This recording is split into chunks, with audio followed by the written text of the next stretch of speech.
So as an insurance adviser, क्या आप business insurance पे काम करते हैं?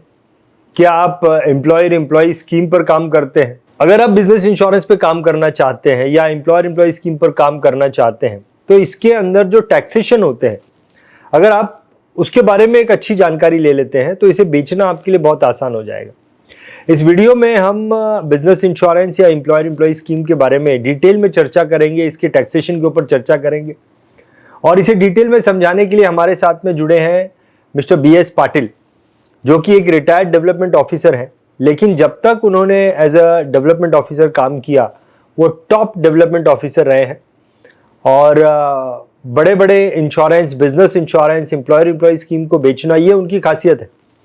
तो चलिए मिलते हैं मिस्टर BS पाटिल जी से और बिजनेस इंश्योरेंस के ऊपर अपने नॉलेज को और गहरा करते हैं। BS Patil ji, BI TV में आपका बहुत बहुत स्वागत है। नमस्कार। नमस्कार। Yes sir. तो आपने जो बिजनेस इंश्योरेंस के बारे में जो आपने इसके ऊपर काम किया है उसको थोड़ा डिटेल में समझाइए। जी, मेरा जो डेवलपमेंट ऑफिसर का करियर में मेरा कभी भी फोकस रहा कि मैं बड़ा से बड़ा प्रीमियम कैसा बेचूं और हाई नेटवर्थ इंडिविजुअल्स को कैसे रीच करूं।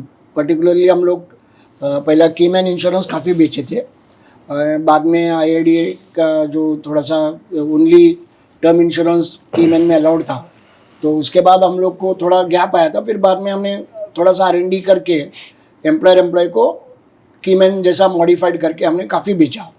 मेरा फोकस कभी भी रहा कि मार्केटिंग टू द ओनर्स, जो कंपनी के ओनर है, तो हम उन्हीं को पिच करते थे क्योंकि they have capacity to pay big money and when company is paying the premium तो it can be very substantial once the concept is accepted by them.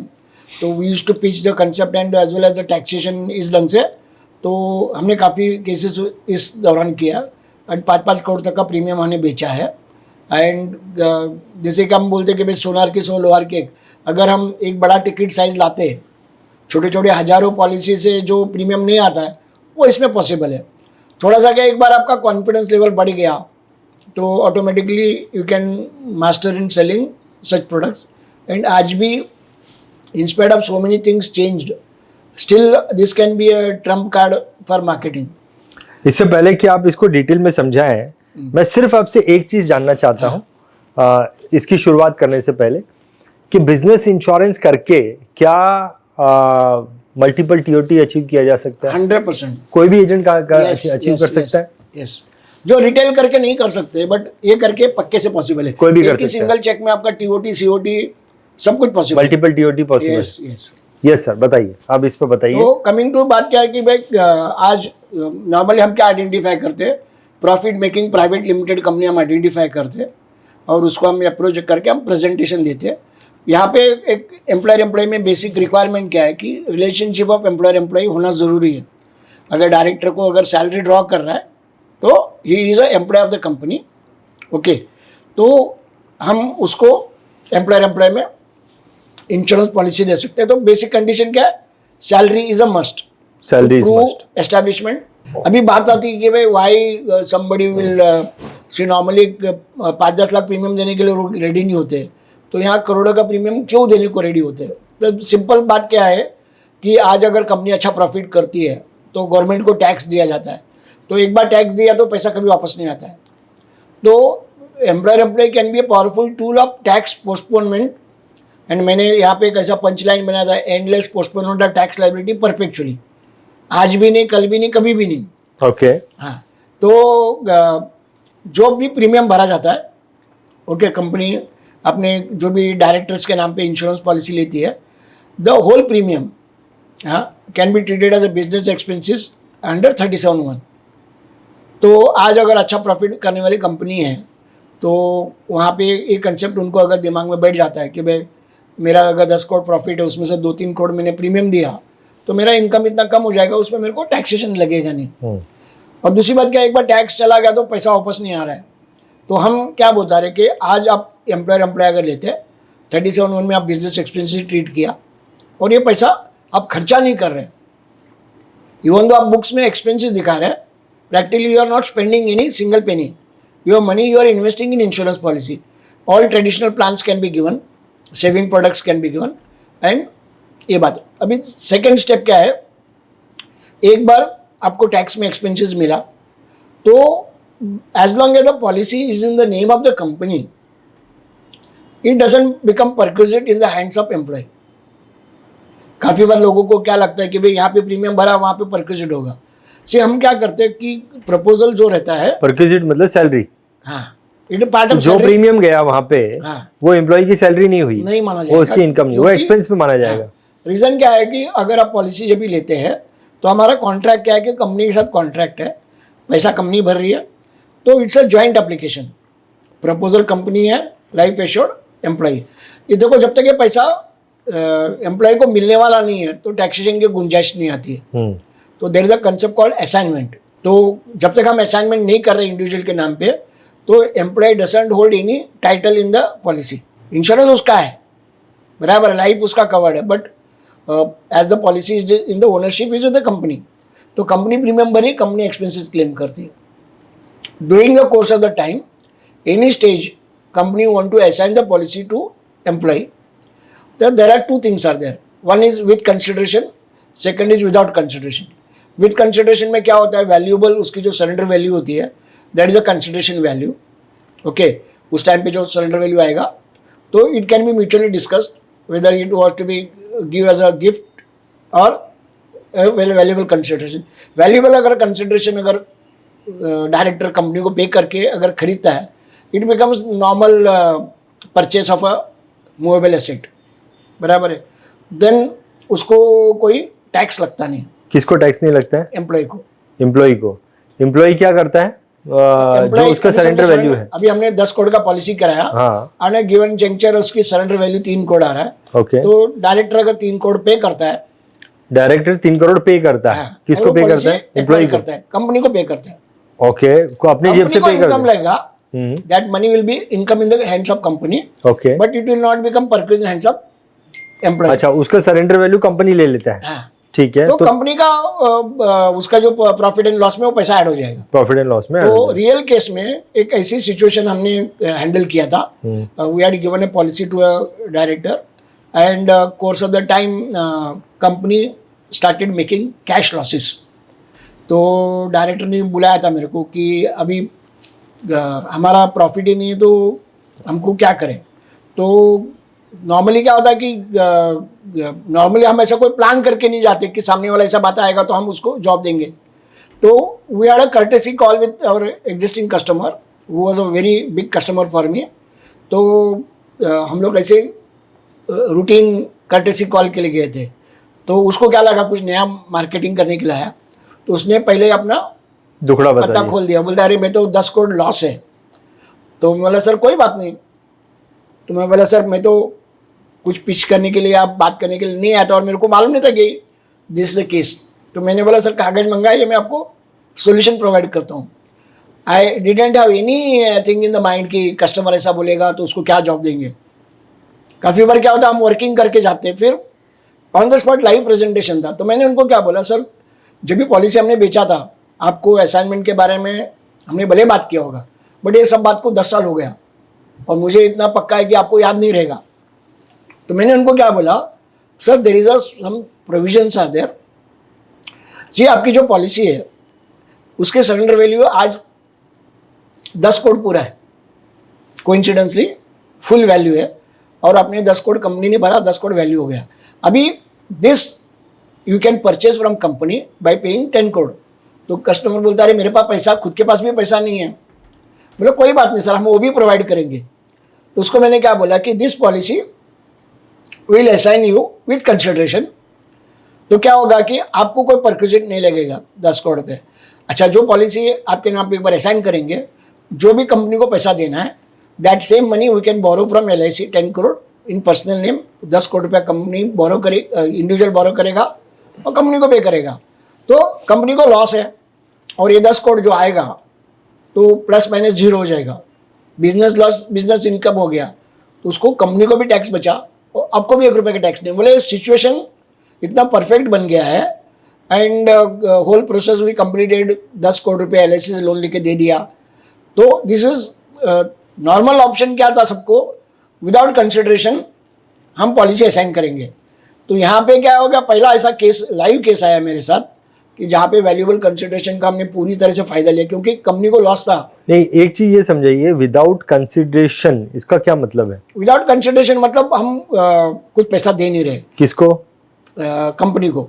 Company policy assign कर रही है एम्प्लॉय को as a valuable service, as a part of salary जैसा दे रहे हैं, उसका ट्रीटमेंट वैसे ही होगा।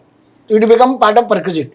अगर 10 करोड़ रुपए अगर एम्प्लॉय को देते, 2-3 साढ़े 3 करोड़ उसका उनके टैक्सेशन के हिसाब से उसको टैक्स लगता था। ओके, ठीक है, बराबर है। हाँ। और कंपनी का लॉस है तो कंपनी लॉस में ही रहती। हाँ। तो एक ही चीज से हमने क्या क्या काम किया कि हाँ। एक तो क्या, रातों रात कंपनी का लॉस वाइप आउट हो गया, क्योंकि कंपनी को 10 करोड़ डायरेक्टर ने पे किया। अच्छा, डायरेक्टर के पास पैसा नहीं था, एलआईसी ने लोन दे दिया डायरेक्टर को, क्योंकि पॉलिसी असाइन होने के बाद उसकी टाइटल बन गई, तो ही कैन बोरो मनी, उसने पैसा लाके कंपनी को दिया।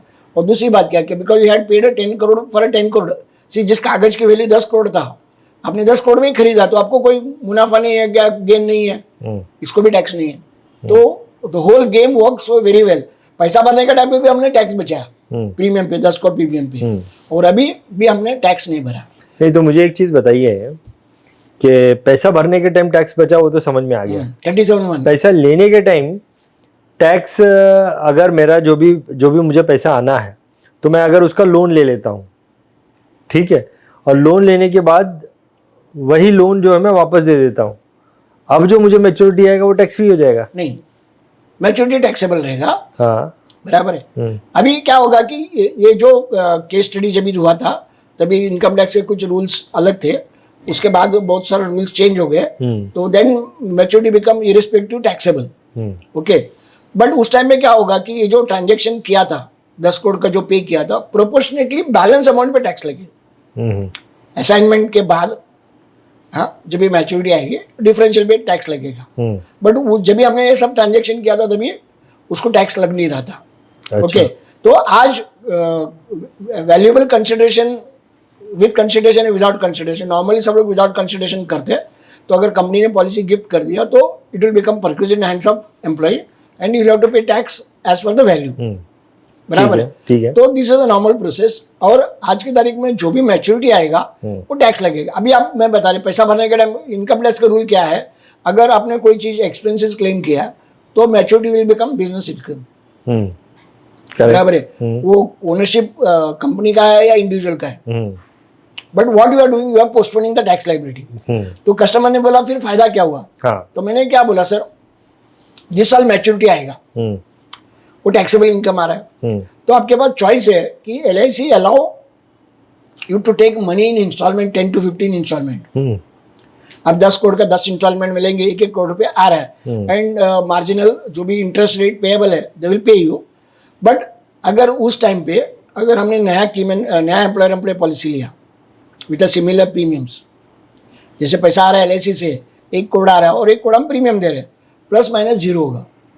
तो मैंने उसके ऊपर से पंचलाइन क्या बनाया, endless postponement of tax liability perpetually. हाँ, तो मतलब जो 1 करोड़ रुपए आया इंस्टॉलमेंट में आया, वही 1 करोड़ अगर मैं प्रीमियम में डाल देता वापस से, तो मुझे टैक्स नहीं लगेगा? नहीं लगेगा, तो टैक्स मैंने 0 हो गया ना। हाँ, लेकिन एक चीज मुझे समझ में नहीं आई कि जब पर्पस ऑफ इन्वेस्टमेंट सॉल्व नहीं हुआ ना, मेरे पास तो पैसा है, सबसे बड़ी बात क्या है कि टैक्स बचाने के लिए मैं पैसा अपने डाल ही दिया। आपको क्या बताता हूँ, इस पूरा चीज में ना, जो भी हमने बड़ा बड़ा प्रीमियम टिकट साइज किया, मेरा कस्टमर कंटिन्यूसली बोरो करता था। सिर्फ पॉलिसी निकाला, तुरंत जैसे सेकंड प्रीमियम हुआ तुरंत हम लोन चालू किया, तो लोन का इंटरेस्ट भी एक्सपेंसेस मिलता था, तो वर्किंग कैपिटल के लिए पैसा इसके पास ही था। पैसा बोलने के लिए LIC में है, बट प्रैक्टिकली मेरा कस्टमर के पास सब पैसा उसके हाथ में ही रहता था। कैसे? लोन, पॉलिसी पे लोन ले लिया, 9.5% पे लोन लेते थे। हाँ। और जो भी इंटरेस्ट पे करते थे उस पे भी एक्सपेंसेस मिलता था, प्रीमियम पे भी एक्सपेंसेस मिलता था। तो हमने इतना सिस्टमेटिकली प्लानिंग करके दिया। एंड एक 2012-13 में चिदम्बरम ने बजट में कुछ चेंजेस किया, उसमें बोला कि तुम कैसे भी पैसा लो it will be taxable. Okay, assigned without assigned कुछ भी है। तो मैं कस्टमर वाज पैनिक, क्योंकि उस दिन उसका 60 करोड़ रुपीज LIC में भर चुका था। For me was a very big customer. हमने जो भी बोला उसने किया। तो 3 दिन वो आदमी सोया नहीं, तो कंटिन्यूस हैमरिंग करा। तो उसको मैंने क्या बोला, सर आपका देखो, मैं तो पार्लियामेंट नहीं हूँ या मैं तो इनकम टैक्स नहीं हूँ, बराबर है, बट मेरा काम क्या कि यू आर माई कस्टमर, आपका टैक्स बचा के देना मेरी जिम्मेदारी, बराबर है। I will see that you will never पे टैक्स। और पर्टिकुलरली जब उसकी एक मैच्योरिटी आई थी, बराबर है, हमने उस टाइम पे बराबर उसको प्लानिंग करके दिया एंड ही सेव टैक्स। नहीं तो देखो, आप जो मुझे बता रहे हो उसमें मुझे ये चीज समझ में आ रही है कि मैं टैक्स को पोस्टपोन कर सकता हूँ, यस। नंबर 1। नंबर 2, अगर मुझे टैक्स भरना ही नहीं है तो मुझे जो मेच्योरिटी आ रही है उसको इंस्टॉलमेंट में करके उसी का मैं प्रीमियम भरते जाऊँ। एक ऑप्शन। दूसरा है कि अगर उस साल में अगर लॉस है, हाँ, उस साल कंपनी को अगर प्रैक्टिकल लॉस है, जितना मैच्योरिटी आया 10 करोड़ रुपया आया और 10 करोड़ रुपया कंपनी को लॉस है तो टैक्स नहीं लगेगा। तो मैं क्या आपको एक रियल इसका प्रैक्टिकल यूज बताता हूँ। अच्छा, अगर कंपनी लॉस में है, हाँ, तो मैच्योरिटी का पैसा आ तो गया, मैच्योरिटी का पैसा आया, वो टैक्सेबल है और यहाँ पे लॉस है तो सेटअप होता है। अच्छा, ये आज भी हो जाता है? यस। ओके। अभी आपको मैं लेकिन वो प्रैक्टिकल लॉस होनी चाहिए, उसको लॉस दिखाया जा सकता है। वो देख बहुत सारा कुछ मैनिपुलेशन होता है और मेरे कस्टमर को टैक्स नहीं लगा। अभी दूसरी बात आपको बताता हूँ कि आज सबसे बड़ा एडवांटेज क्या है। आप बोलते हैं कि पैसा कभी भी LIC के पास पड़ा रहेगा तो हमको क्या, वर्किंग कैपिटल के लिए तो हम लोन ला के दे रहे हैं। और दूसरी बात क्या है कि आप मान के चलो आज प्रॉफिट हुआ, आपने टैक्स भर दिया, 5 साल के बाद लॉस हुआ, आप इनकम टैक्स में जाके बोलेंगे मेरे को टैक्स का पैसा वापस दो, नहीं पॉसिबल है। बट ये प्लान में आप क्या करें, आपका प्रॉफिट का पैसा आप रिजर्व में रख रहे हैं। तो आज जो प्रॉफिट हुआ 10 करोड़ आपने LIC में रख दिया तो आपका इनकम माइनस हो गया, उस पर टैक्स लगाने। और फ्यूचर में कोई भी सिचुएशन पे अगर लॉस हुआ, ये पैसा उधर आके सेटअप हो जाएगा, तो तभी पैसा निकाल लो, लॉस के टाइम पे कंटिजेंसी फंड बन जाएगा। ये जबरदस्त टूल है। एक्चुअली क्या है कि पूरी अपनी जो मार्केटिंग फोर्स है, अगर इसमें फोकस करके स्टडी करके अगर मार्केट करे, बराबर है, at any stage they have got any difficulty they can call us any time and understand case to case, we can guide, give them consultancy, बराबर है, बहुत सारी चीज पॉसिबिलिटी है। And I will tell you, अगर इसको systematically use करे तो कंपनी अपना फ्यूचर के लिए अच्छा फंड बना सकता है। And you can make a design retirement plan for the director. Fantastic. हाँ, और दूसरी बात क्या, कंपनी में आज आप है, कल आपका बेटा है, बराबर है, तो आज आपके नाम पे पॉलिसी हो सकता था, आपने किया, 10 साल के बाद आपके नाम पे नहीं हो सकता, बच्चे के नाम पे करो, because ultimately is a company money. And ये जो मैं पंचलाइन जो बोलता हूँ, एंडलेस पोस्टपोनमेंट टैक्स लायबिलिटी, ये परपेचुअली परमानेंटली हो सकता है। अच्छा, मतलब ये जो आप बोल रहे हो बच्चे के नाम पे करने के लिए, because it's a employer employee scheme, तो employee can be changed for the same policy.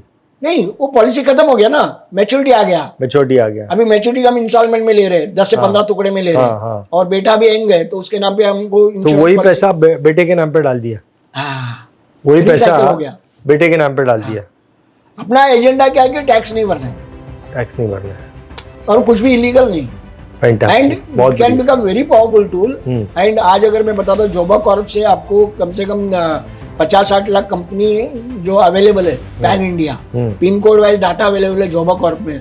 Use that data, MCA का डाटा यूज कर सकते हैं, and you can approach all big corporates. Fantastic. तो आई थिंक जो भी दर्शक इंश्योरेंस एडवाइजर्स, डेवलपमेंट ऑफिसर इस वीडियो को देख रहे हैं, this is really a fantastic idea कि आप बिजनेस इंश्योरेंस पे काम करें, एम्प्लॉय स्कीम पर काम करें।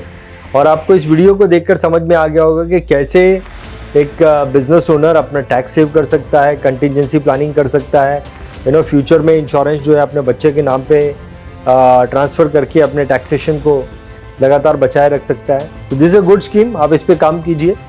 और एक काम और करिएगा, BITV चैनल को सब्सक्राइब भी कर देना। फैंटास्टिक। BS पाटिल, ज़्यादा लोगों को शेयर करिए, ज़्यादा से ज़्यादा लोगों को शेयर भी करिए, अपने जो इंडस्ट्री में है, जो एजेंट DO।